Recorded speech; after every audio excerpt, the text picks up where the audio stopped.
Deuteronomy 19. Once the Lord your God has eliminated those nations whose land the Lord your God is giving you, and you displace them, settling in their cities and their houses, you must designate 3 cities for your use in the land the Lord your God is giving you to possess. Mark out the roads to them and divide the regions of the land the Lord your God is apportioning to you into 3 parts. These cities are the places to which a person who has killed can escape. Here is the rule concerning a person who killed someone and is permitted to escape to one of these cities and live. If it is someone who killed his neighbor accidentally without having hated that person previously, or if someone goes into the forest with a neighbor to chop some wood, and while swinging an axe to cut down the tree, the axe head flies off its handle and hits the neighbor, who subsequently dies, these kinds of killers may escape to one of these cities and live. Otherwise, the blood avenger will chase after the killer out of rage, and especially if the distance to one of these cities is too far, might catch and kill him, even though a death sentence was not in order because the killer didn't have prior malice toward the other. This is why I am commanding you as follows. Designate 3 cities for your use. Now, if the Lord your God enlarges your territory as he swore to your ancestors, and he will give you all the land he swore to give them, as long as you keep this commandment that I am giving you right now by doing it, by loving the Lord your God and by always walking in his ways, you can add 3 more cities for your use along with the first 3. Innocent blood must not oops, Innocent blood must not be spilled in the land the Lord your God is giving to you as an inheritance, or it will be bloodshed that will be required of you. But if someone does hate a neighbor and ambushes him, rising up against him and attacking him so he dies, and then escapes to one of these cities, elders from the killer's hometown will send word, and the killer will be sent back from there. They will then hand him over to the blood avenger, and he will be executed. Show no mercy to such killers. Remove innocent bloodshed from Israel so that things go well for you. Now, in the land the Lord your God is giving you, in your allotted property that you will receive there, you must not tamper with your neighbor's property line, which has been previously established. A solitary witness against someone in any crime, wrongdoing, or in any sort of misdeed that might be done is not sufficient. The decision must stand between 2 or 3 witnesses. Now, if a spiteful witness comes forward against someone so as to testify against them falsely, the 2 persons who have legal suit must stand before the Lord, before the priest, and before the judges that are in office at that time. The judges will look into the situation very carefully. If it turns out that the witness is a liar, that the witness has given false testimony against his fellow Israelite, then you must do to him what he had planned to do to his fellow Israelite. Remove such evil from your community. The rest of the people will hear about this and be afraid. They won't do that sort of evil thing among you again. Show no mercy on this point. Life for life, eye for eye, tooth for tooth, hand for hand, foot for foot. When you march out to battle your enemies and see horses, chariots, and a fighting force larger than yours, don't be afraid of them, because the Lord your God, the one who brought you from Egypt, is with you. As you advance toward the war, the priest will come forward and will address the troops. He will say to them, "Listen, Israel, right now you are advancing to wage war against your enemies. Don't be discouraged. Don't be afraid. Don't panic. Don't shake in fear on account of them, because the Lord your God is going with you to fight your enemies for you and to save you." The officials will also say to the troops, Is there anyone here who has just built a new house but hasn't yet dedicated it? He can leave and go back to his house. Otherwise, he might die in war and someone else would dedicate the house. Or is there anyone here who has planted a vineyard but hasn't yet put it to good use? He can leave and go back to his house. Otherwise, he might die in battle and someone else would use the vineyard. Or is there anyone here who is engaged but not yet married? He may leave and go back to his house. Otherwise, he might die in battle and someone else would marry his fiancée. The officials will continue to address the troops, stating, "Is there anyone here who is afraid and discouraged? He can leave and go back to his house. Otherwise, his comrades might lose courage just as he has." Once the officials have completed their speech to the troops, the army commanders will assume leadership of the forces. When you approach a city to fight against it, you should first extend peaceful terms to it. If the city responds with peaceful terms and surrenders to you, then all the people in the city will serve you as forced laborers. However, if the city does not negotiate peacefully with you but makes war against you, you may attack it. The Lord your God will hand it over to you.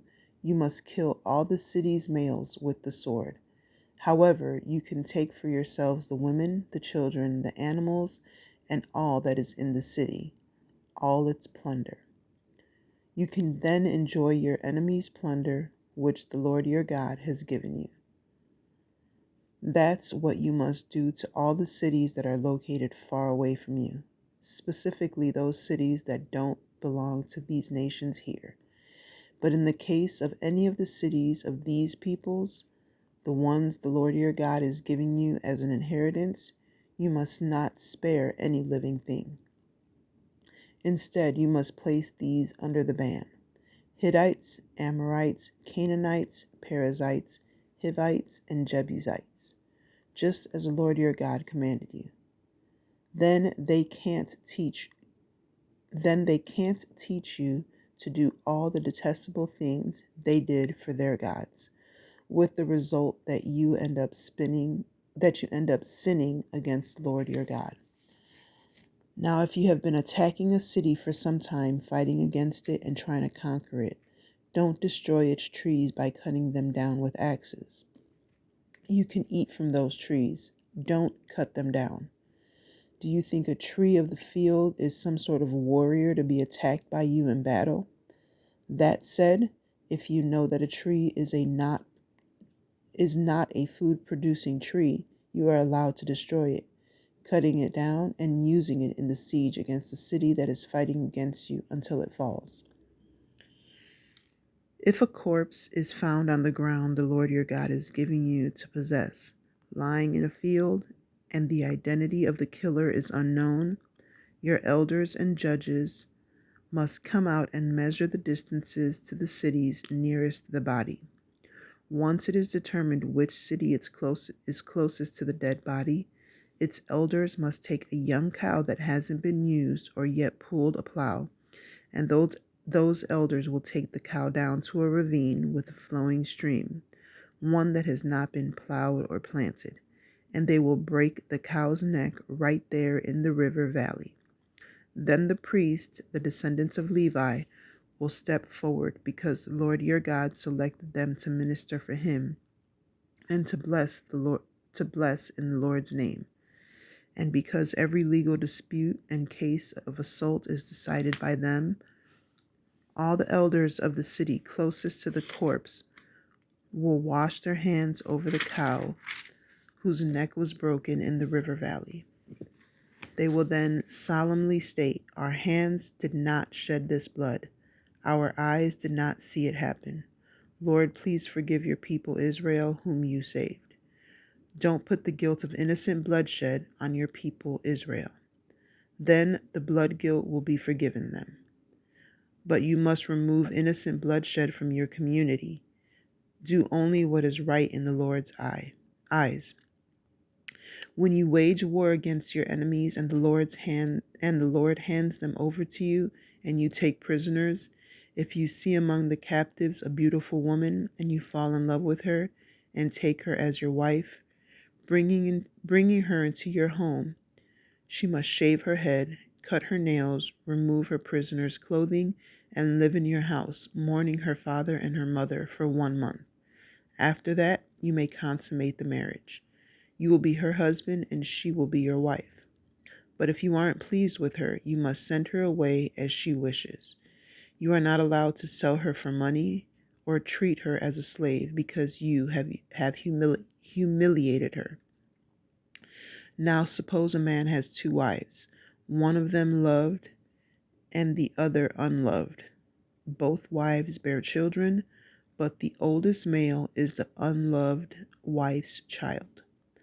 On the day when the man decides what will go to each of his children as an inheritance, he isn't allowed to treat his loved wife's son as the oldest male rather than his unloved wife's son, who is the real oldest male. Instead, he must acknowledge the unloved wife's son as the oldest male, giving to him 2/3 of everything that he owns, because that son is the earliest produce of his physical power. The oldest male's rights belong to that son. Now, if someone has consistently stubborn and Now if someone has a consistently stubborn and rebellious child who refuses to listen to their mother and father, even when the parents discipline him, he won't listen to them. The father and mother will take the son before the elders of the city at its gates. Then they will inform the city's elders, "This son of ours is consistently stubborn and rebellious, refusing to listen to us. What's more, he's wild and a drunkard." Then all the people of that town will stone him until he dies. Remove such evil from your community. All Israel will hear about this and be afraid. Now, if someone is guilty of a capital crime and they are executed and you then hang them on a tree, you must not leave the body hanging on the tree, but must bury it the same day because God's curse is on those who are hanged. Furthermore, you must not pollute the ground that the Lord your God is giving to you as inheritance. And let's see how much longer. Okay. Yeah, I don't have enough storage to read the next chapters, so we are ending at chapter 21, and I will be back tomorrow or later today with another 15 minutes. If I come back later today, it'll be another 15 minutes. If I come back tomorrow, it'll be the full 30 minutes. But thank you for watching, and I pray that this was a blessing to someone. And let me know if you like this way or me reading, when you can look at me reading. Let me know which one you prefer. And that is going to be it for today. I pray you all have an amazing, blessed day. Be blessed and be the reason someone smiles. Bye.